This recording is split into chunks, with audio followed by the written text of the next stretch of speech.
नमस्कार दोस्तों, KSS online classes में आप सभी का फिर से स्वागत है।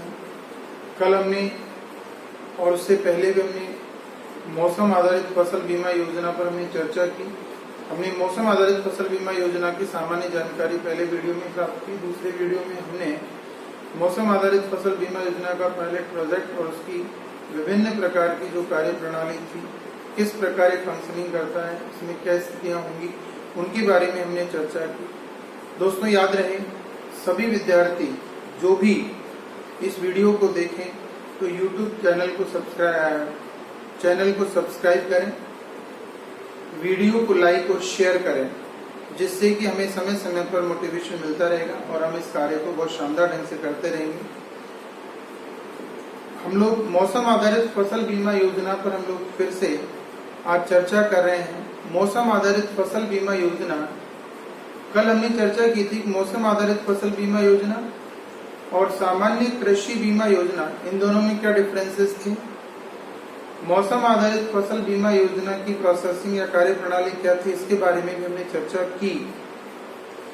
आज हम लोग मौसम आधारित फसल बीमा योजना को आगे बढ़ाते हुए हम लोग बात करेंगे कि मौसम आधारित फसल बीमा योजना प्राप्त करने की योग्यता क्या है। देखो दोस्तों, बहुत सामान्य सी बात है, मौसम आधारित फसल बीमा योजना प्राप्त करने की योग्यता। दोस्तों योग्यता का मतलब है कि कौन लोग मौसम आधारित फसल बीमा योजना के योग्य हैं, कौन लोग इसके योग्य नहीं हैं। तो योग्यता का निर्धारण किस प्रकार होगा उसकी हम लोग चर्चा करेंगे। किसी, इसका मतलब है RUA का मतलब है रेफरेंस यूनिट एरिया। एक राज्य में, एक देश में अनेक रेफरेंस यूनिट एरिया होंगे, संदर्भ इकाई क्षेत्र होंगे, उनमें जो भी कृषक शामिल होंगे, यानी किसी भी रेफरेंस यूनिट एरिया में फसल उगाने वाले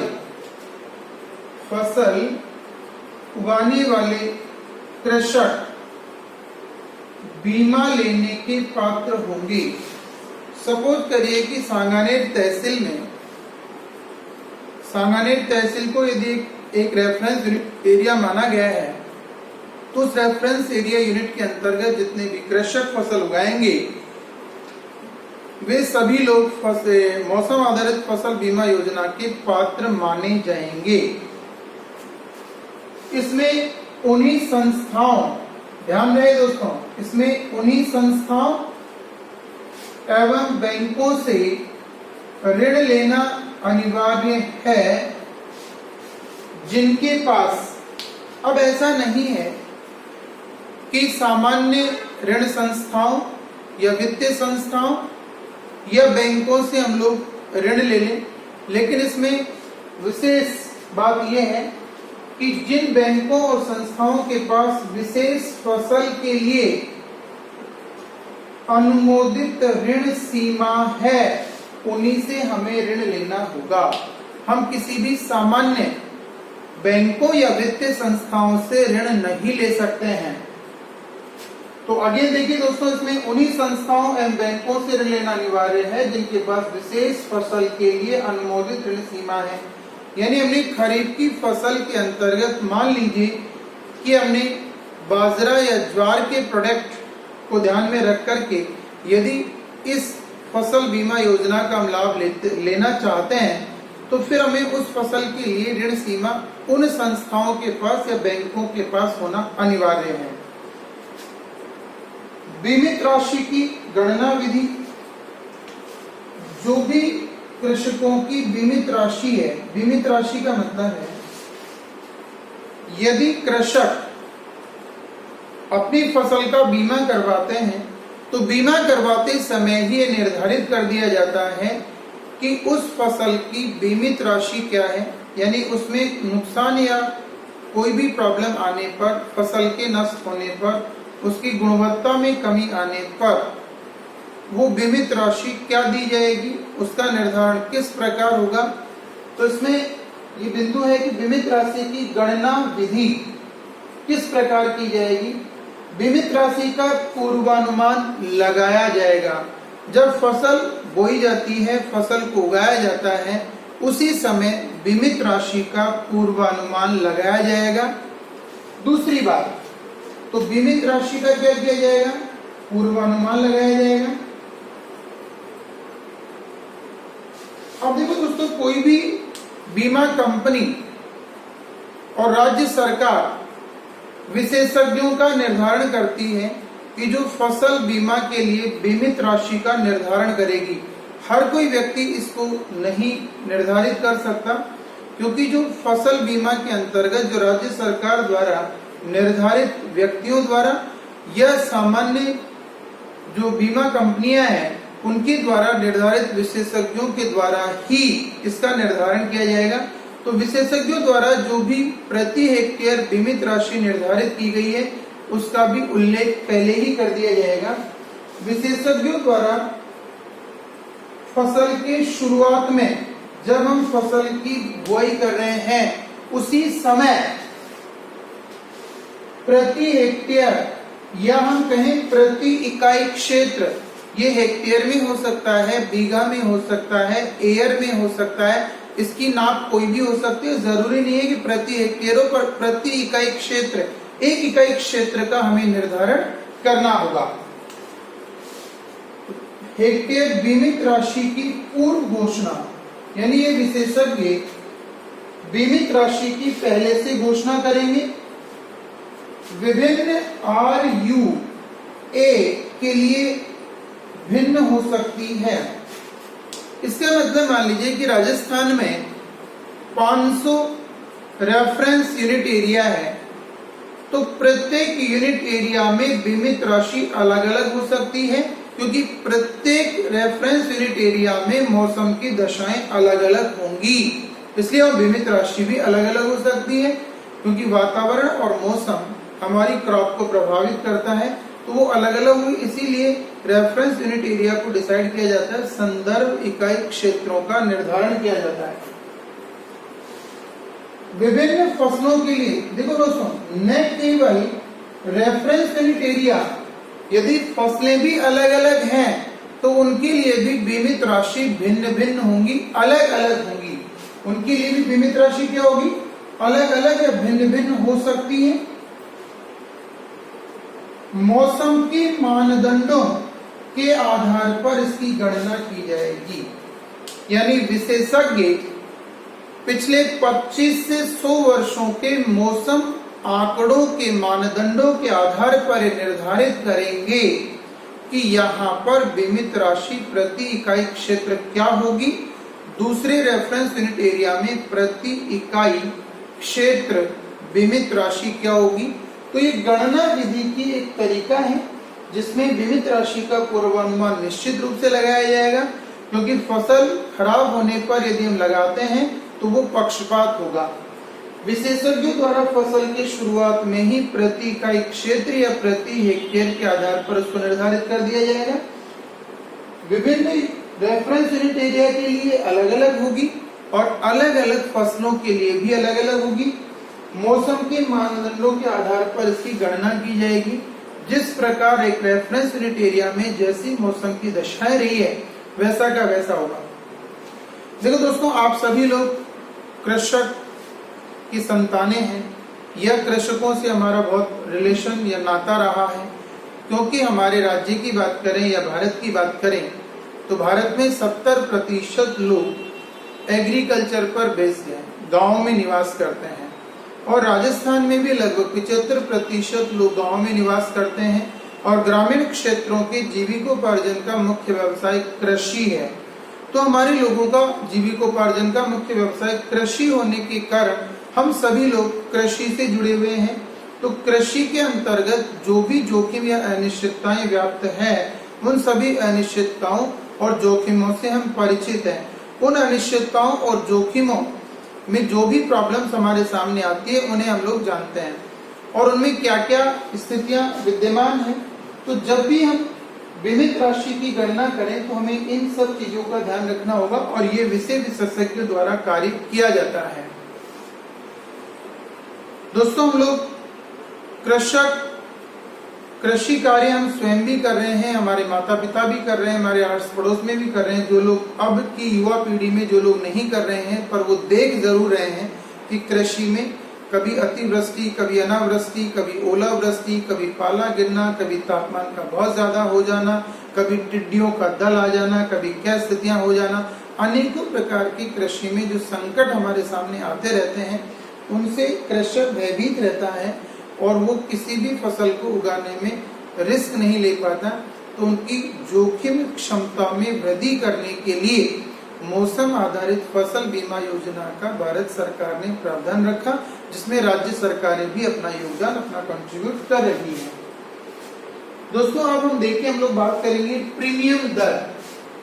यहाँ हम लोग जो बात कर रहे हैं प्रीमियम दर, क्योंकि प्रत्येक कृषक को जब बीमा करवाया जाता है तो उसे निश्चित रूप से एक प्रीमियम देना होता है। उस प्रीमियम के बदले ही वो बीमित राशि का भुगतान प्राप्त करेगा जब फसल के नुकसान होने पर या उसकी गुणवत्ता में कमी आने पर, अदरवाइज तो वो उसका अधिकारी नहीं है। और ये प्रीमियम दर का निर्धारण अनुमानित नुकसान पर निर्भर करेगा। पहले से हमें फोरकास्टिंग करनी होगी पिछले डेटा के आधार पर, किस रेफरेंस यूनिट एरिया में कितने लोगों ने किस प्रकार उत्पादन किया और कितना उत्पादन हमें प्राप्त हुआ, उसी के आधार पर हमें इसका अनुमान लगाना होगा कि इसमें नुकसान की संभावनाएं कितनी है। इसके लिए देखिए दोस्तों, 25 से 100 वर्षों के ऐतिहासिक आंकड़े लिए जाएंगे। कितने वर्षों के? 25, कम से कम 25 वर्ष के आंकड़े लेने हैं। ज्यादा आप लेना चाहें तो 25 से 100 वर्ष तक के आंकड़े लेंगे, तो वो जो इसे विशेषज्ञ निर्धारित कर देंगे वो वैलिड होगी प्रीमियम दर।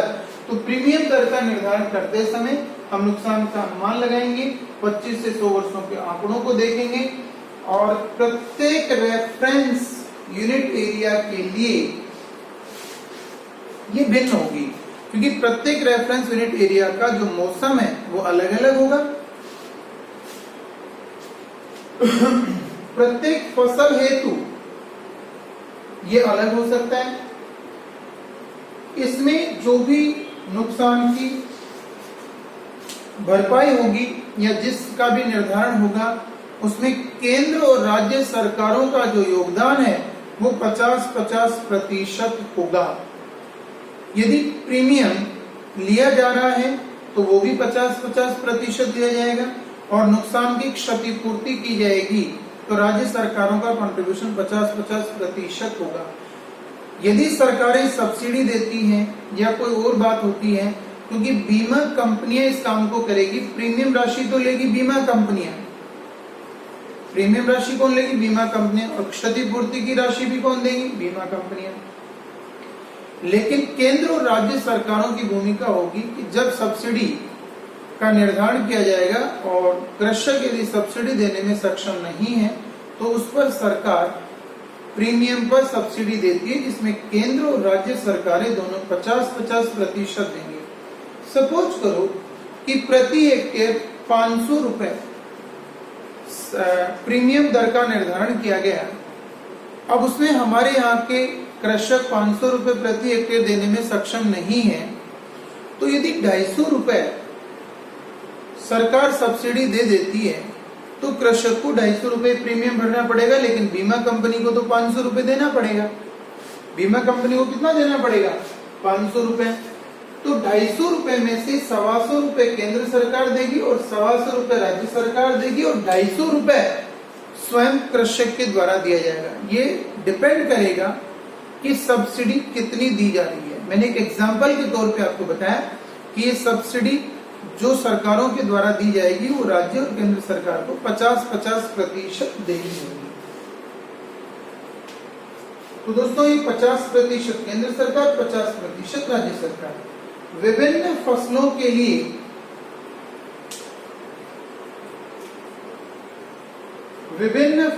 लिए प्रीमियम दरें। अब अलग अलग फसलों के लिए प्रीमियम दरें इस प्रकार निर्धारित की गई है भारत सरकार के द्वारा। यदि हम गेहूं की बात करें तो गेहूं की प्रीमियम दर 1.5%। इसका मतलब है कि प्रति हेक्टेयर जो हमने बीमित राशि तय की है, क्या तय की है दोस्तों, प्रति हेक्टेयर बीमित राशि जो हमने तय की है, उस बीमित राशि का 1.5% गेहूं के लिए प्रीमियम देना होगा। जैसे प्रति हेक्टेयर उपज हमें मान लीजिए बीमित राशि 20,000 रुपए निर्धारित की गई, तो उसका 1.5%, अब 20,000 का 1.5% कितना होगा, 300 रुपए। तो 300 रुपए प्रीमियम देना होगा प्रति हेक्टेयर।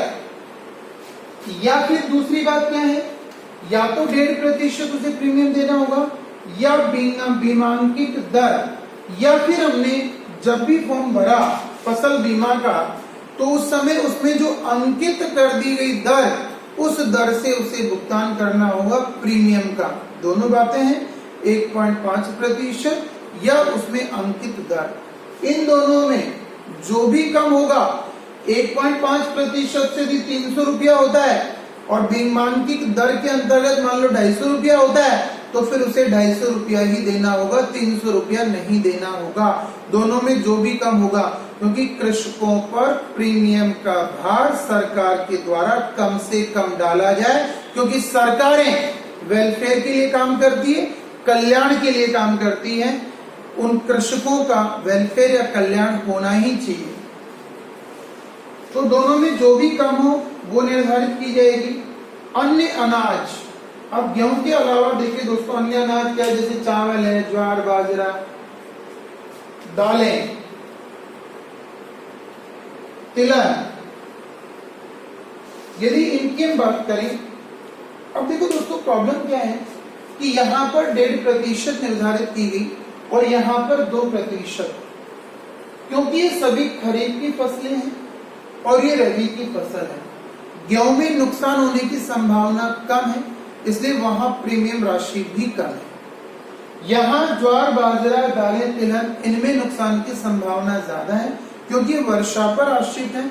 वर्षा पर आश्रित होने के कारण यहाँ पर हमारी जो स्थिति है, यहाँ पर प्रीमियम राशि अधिक निर्धारित की गई।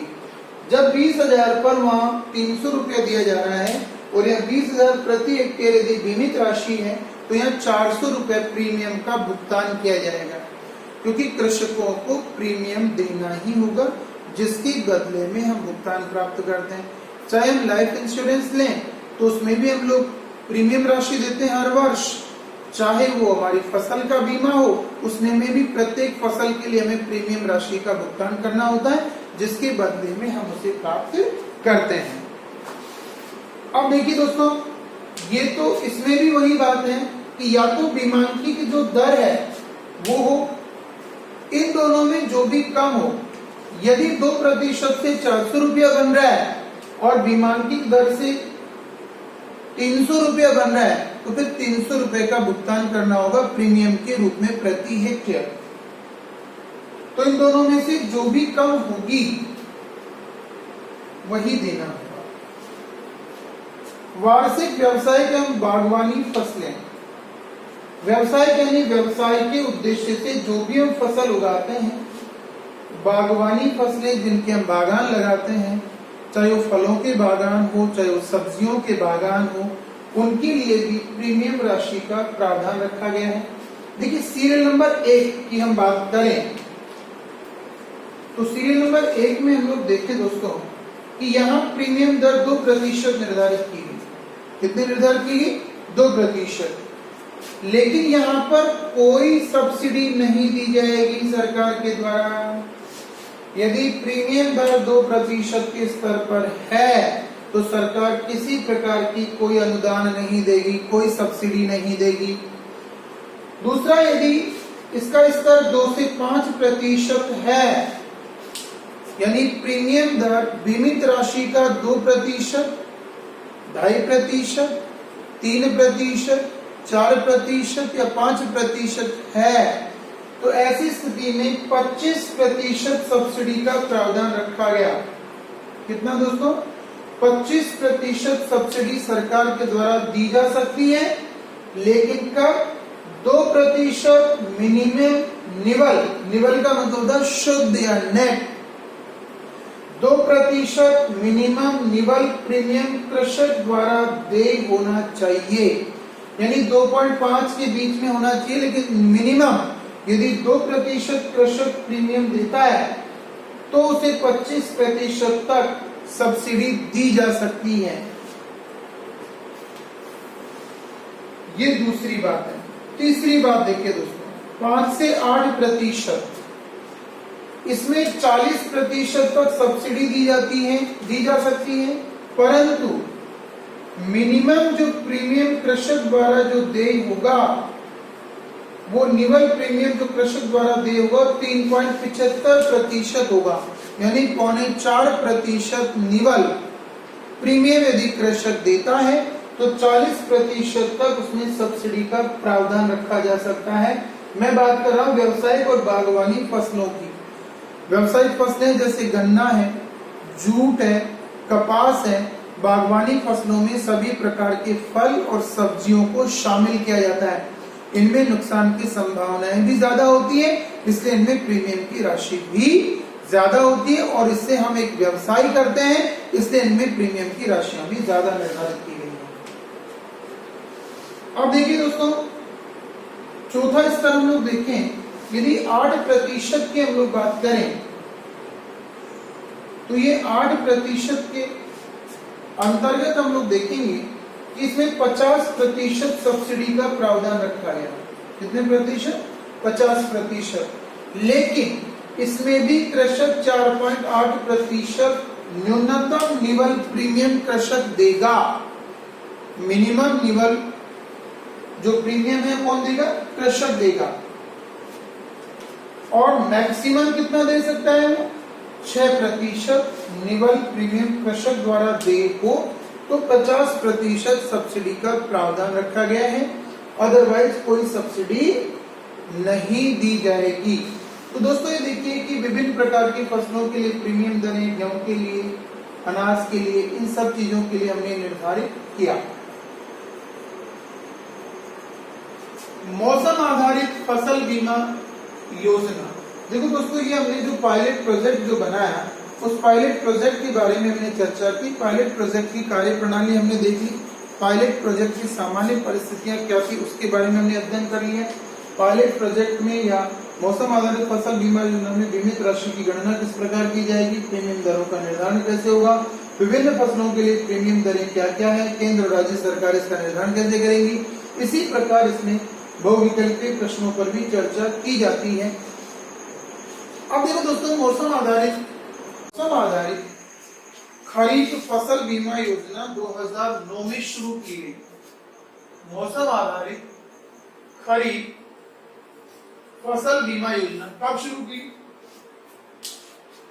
2009 में शुरू की गई। ध्यान रहे दोस्तों, ये केवल बिहार राज्य के लिए शुरू की गई। कल हमने 8 राज्यों की चर्चा की थी कि हमारा जो पायलट प्रोजेक्ट स्टार्ट किया गया वो 8 राज्यों में स्टार्ट किया गया, 8 फसलों के लिए स्टार्ट किया गया। इसकी चर्चा हमने कल की थी। अब हम लोग देखें कुछ चुनिंदा राज्यों में हमने बातचीत की थी। अभी केवल बिहार के लिए, बिहार के कृषकों के लिए, बिहार के किसानों के लिए इस योजना का शुभारंभ किया गया। इस बात के लिए मौसम की विषमताओं यानी इनइक्वालिटी ऑफ सीजन्स, मौसम अलग अलग या भिन्न भिन्न होता है, अलग अलग परिस्थितियों में, अलग अलग समय में मौसम में भिन्नताएं पाई जाती है।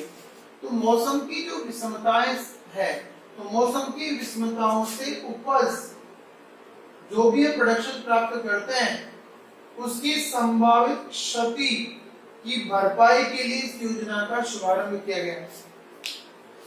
मौसम में होने वाले उतार चढ़ावों से कृषकों को फसल में जो नुकसान हुआ उसकी भरपाई करने के लिए भारत सरकार ने मौसम आधारित खरीफ फसल बीमा योजना शुरू की, जो केवल बिहार के किसानों के लिए थी। विविध क्षेत्र एवं फसल हेतु अधिसूचित जिलों का निर्धारण किया गया कि जो किन किन जिलों के अंतर्गत बीमित क्षेत्र क्या होगा, फसलें कौन सी हैं और इसकी अधिसूचित जिले कौन से होंगे, उसका निर्धारण किया गया। तो देखिए दोस्तों, बीमित क्षेत्र, फसल हेतु अधिसूचित जिले, इनके बारे में हम लोगों ने चर्चा करनी है। बीमित फसल, देखिए बीमित फसल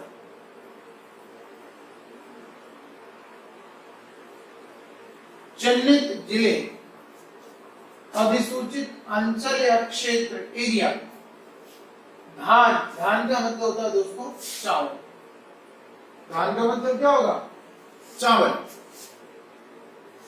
जब हम धान की बात करें तो इसके लिए जिले चुने गए, पटना बिहार का जिला है, नालंदा, रोहतास, भभुआ, गया, नवादा, औरंगाबाद और रिया, दरभंगा, ये जिले हैं जिनको चुना गया मौसम आधारित खरीफ फसल बीमा योजना के अंतर्गत चावल के लिए। बिहार में चावल का प्रोडक्शन ठीक होता है।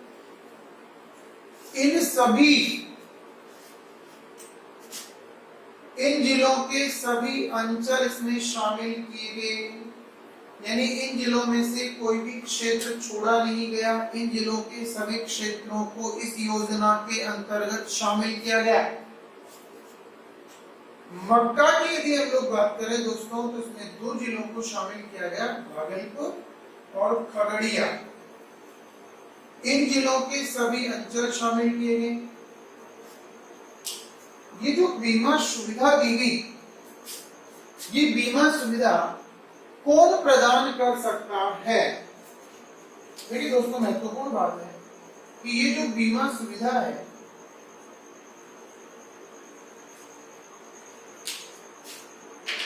ये बीमा सुविधा कौन प्रदान कर सकता है?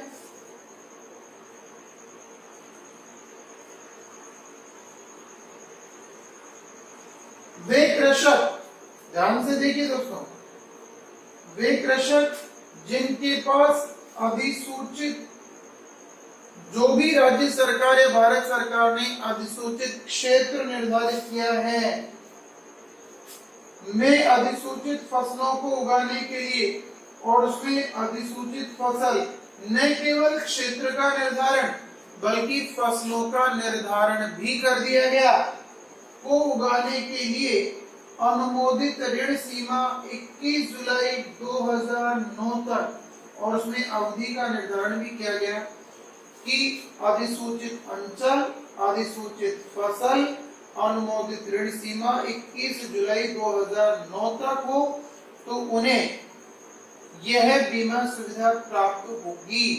शेष कृषक बैंकों द्वारा फसल बीमा प्राप्त कर सकते हैं।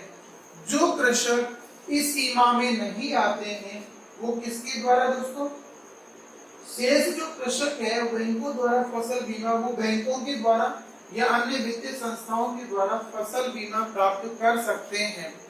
यदि दोस्तों फसल बीमा, मौसम आधारित फसल बीमा योजना की बात करें तो हमने काफी सारा अध्ययन किया। मौसम आधारित फसल बीमा योजना की योग्यता पर प्रश्न आ सकता है, बीमित राशि की गणना विधि से भी ऑब्जेक्टिव प्रश्न बन सकता है, प्रीमियम दर पर भी, प्रीमियम दर के आधार पर भी बन सकता है। इसमें केंद्र और राज्य सरकारों की सब्सिडी प्रावधानों पर भी बनाया जा सकता है। विभिन्न फसलों के लिए प्रीमियम दरों के आधार पर भी प्रश्न बन सकता है। मौसम आधारित खरीफ फसल बीमा योजना 2009 के आधार पर भी प्रश्न बनाए जा सकते हैं। यदि इसमें बीमित फसल, चिन्हित जिले, अधिसूचित अंचल, इन सब के आधार पर ऑब्जेक्टिव प्रश्न बनाए जा सकते हैं। जब ये हमारा टॉपिक पूरा होगा तब हम इसके बारे में चर्चा करेंगे। अब इसके आगे मैं आपको एक एग्जांपल लेकर के बताना चाह रहा हूं कि इस योजना के अंतर्गत किस प्रकार हम लोग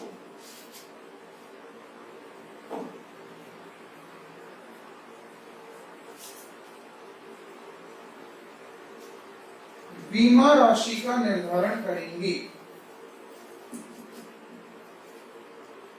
तो ये जो योजना हमने पढ़ी, मौसम आधारित खरीफ फसल बीमा योजना, उसके अंतर्गत बीमा राशि इस प्रकार निर्धारित की गई।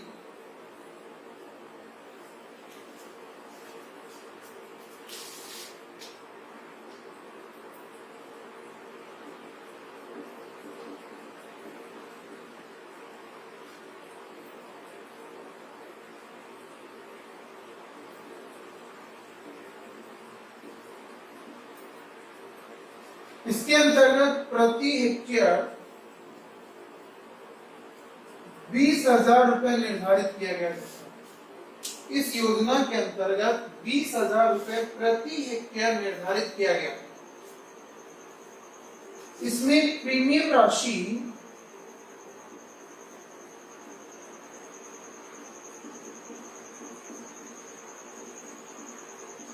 2.5% निर्धारित की गई। प्रीमियम राशि कितनी निर्धारित की गई? 2.5%। और सेवा कर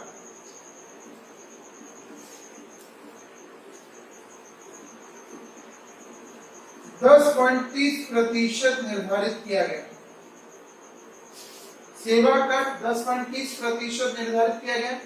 तो पहले भी प्रति हेक्टेयर 20,000 रुपए बीमित राशि है, तो प्रीमियम राशि का निर्धारण कैसे करेंगे?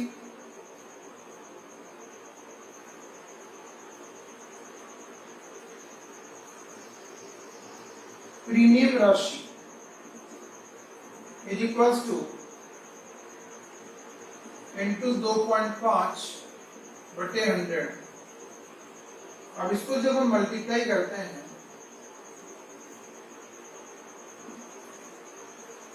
₹500, तो उसमें प्रीमियम राशि कितनी आ गई दोस्तों? ₹500।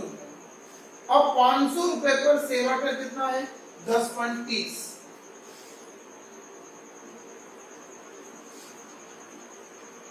500 इंटू 10.30/100।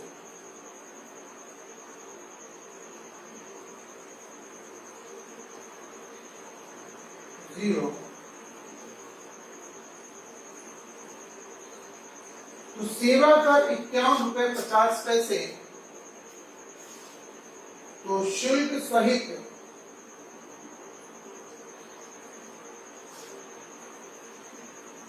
देय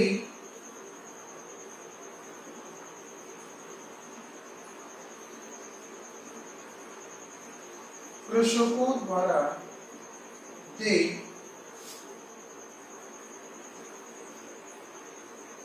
प्रीमियम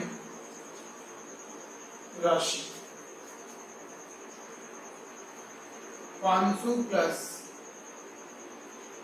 ₹51.50 बराबर 550 51.50। तो देखिए दोस्तों, इस योजना के अंतर्गत जो बीमा राशि निर्धारित की गई वो प्रति हेक्टेयर 20,000 रुपए, प्रीमियम राशि ली जाएगी 2.5, बीमित राशि तो 20,000, प्रीमियम राशि 2.5%, सेवा कर 10.3%, प्रीमियम राशि हो गई ₹500, सेवा कर हो गया ₹51.50। तो शुल्क सहित कृषकों द्वारा देय प्रीमियम राशि ₹551.50 निर्धारित की गई।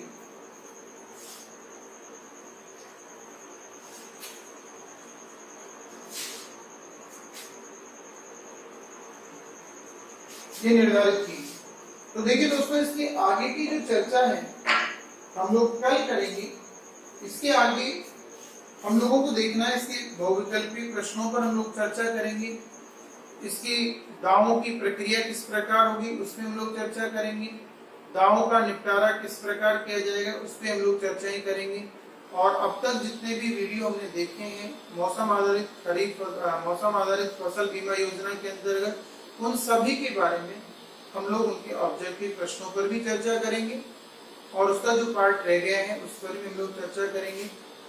आप सभी को मेरी ओर से मंगल कामनाएं हैं दोस्तों। लेकिन एक बात का विशेष ध्यान रखें, आप चैनल को सब्सक्राइब करें, वीडियो को लाइक और शेयर करें।